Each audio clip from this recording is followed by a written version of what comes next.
All right, we're going to try this again. This is the second part of lesson dash 3. So we're still talking about exponential growth and decay. This says is example 4 in your book, which is on page 500 and let's see here, 12. Page 12. So it says goods. The gross domestic product is the value of all the goods and services produced within a country in a specific time period. The GDP, the gross domestic product, per capita is the value divided by the population. One model says that the GDP per capita in the United States was $13,513 in 1946. It has increased 2% every year. So first what we need to do is write an equation to represent GDP per capita after years.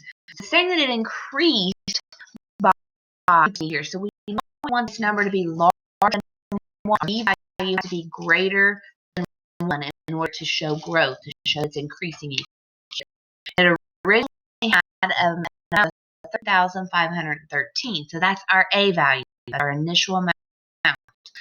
We go ahead and plug into the equation y equals A, the initial amount, times in parentheses 1 plus, because we're going to have 100% what that 1 represents. 100% what was there to begin with, and an additional 2% each year. So 2% can be represented by 0.02. You add those together, and you get y equals, bless me, 13,513 times 1.02 raised to t. So it says, okay, if this continued, calculate GDP per capita in 2016. If you remember, it said that this was in 1946, I believe. So 1946 to 2016, that's a total of what? 70 years? So 70 years have passed. So our t in this equation is going to equal 70. And I'm going to calculate into 16 is 70. We're going to plug in that place a grand total of 54,006.03. 5406.03. We really don't even need that. 5406. And that is correct. Moving on here. Example 5, and it's talking about habits. So far, we're looking at interest this year, so we've been doing it by the review. But sometimes interest is compounded quarterly instead of annually. So if it says annually, that happens once a year. So if you don't know the vocabulary, you might want to write this down, put it in long-term memory, because you are going to need to know this. Annual year. If compounded quarterly, well, obviously we know $4 dollar, so it's compounded 4 times a year. If it's compounded monthly, there's once in a year, so being compounded 12 times a year. Sometimes you'll see semi-annually. So if annually is once a year, semi-annually could be each year. So these are all things to consider and jot down if you don't know them.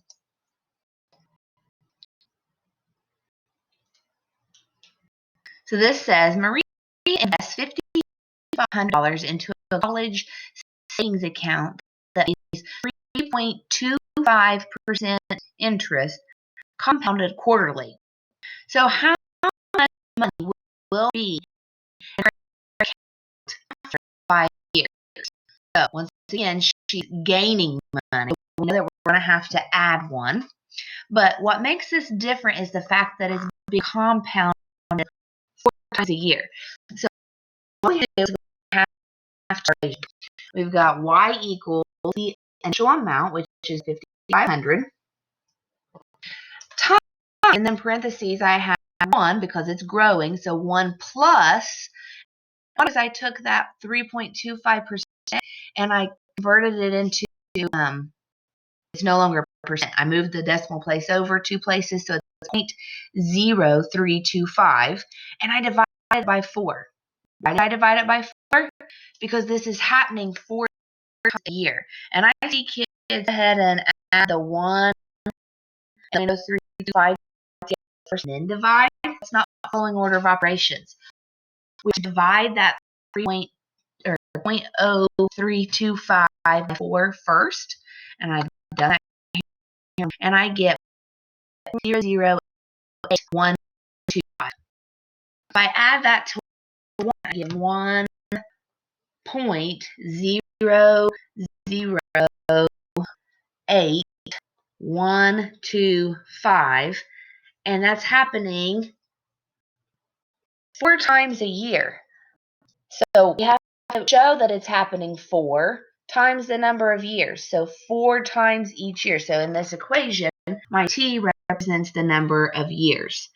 Okay, so what is this problem? Well, I think it asks us how much money will there be for 5 years. So we're going to plan a 5 in place of that t. So 5 times 4, we know, is 20. We can just go ahead and simplify that. So now we have the equation. Plug this in. Y equals 55 times 1.025 raised to the 20th, because we had 4 times 5, and that gives us an answer of $6,482. It's growing, so this number should be larger than what we started with if we did our math correctly. So 50 we started, it's $6,482.27. So it is showing. Our example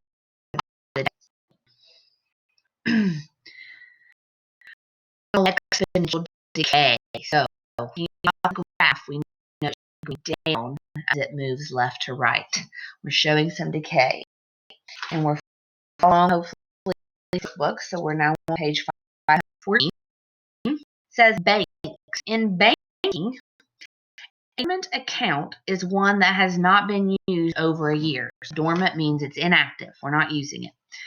A bank charges a monthly fee on dormant accounts of 0.8%. So it's 0.8%. So when I move that decimal place over, it's going to be 0.008. We always have to move.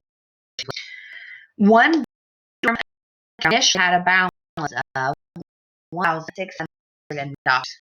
So I know $1,600.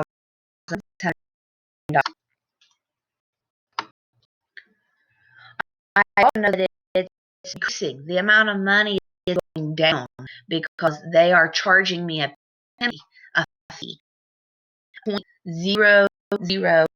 So we're going to say 1 minus 0.008 raised to the number of months, t months. Okay, so they've already done that for you. Becoming 0.092 raised to 1 month. So that's the after a year. Do I just put on there? Remember what this T represented. T represented months. So how many months are in a year? Obviously, there's 12. So we put 12 in there and then calculate it. But it is 609. Y equals 609 times 1 minus 0.008 raised to the 12, because 12 months has passed, and a year, we get $1,455.70. $405. Let's see if I did that right.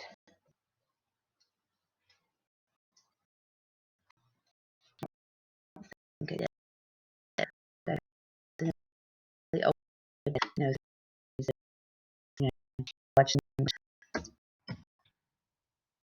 here we go. $1,461, and that $1 bill. Check our answers. Yay, that is correct. Okay, so what I'm going to do, this is your assignment for yesterday and today, is to complete this exit ticket. I am going to ask you to show your work. I'm going to give you the problem, and I'm going to give you the correct answers. In order to get credit for it, you have to show me the math behind getting those answers. I'm more I know I set up the problem than I am calculations at this point. But notice I use most of my calculator. You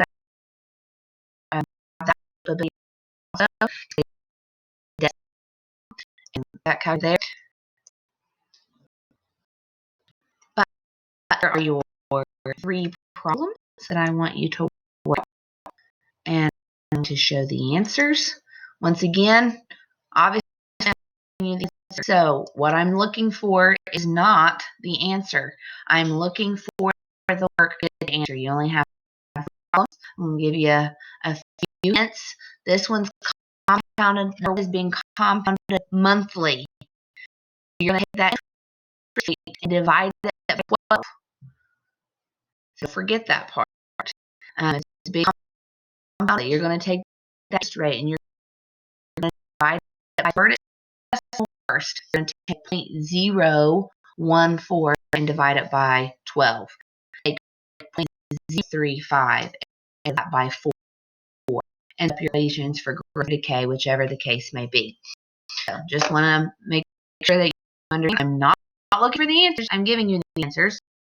I'm looking for the work. You've got 3 problems to post your work for. All right, guys. I miss you. I don't like this. It's not very fun. I can't talk about it too much or I might start crying because I feel like I'm in a cage in my house with my kids and my dog. Driving me crazy. I love my kids and I love my dog. I love my house. I like my job too, and I love you guys. And this is hard, but we're gonna get through it. And if you need anything, bring all questions Thursday when we meet at 2 o'clock. That's right. Thank you, Miley. We'll meet 2 o'clock. So I look forward to it. We'll answer them. See you guys. Mommy, I thought you said no about 2 o'clock.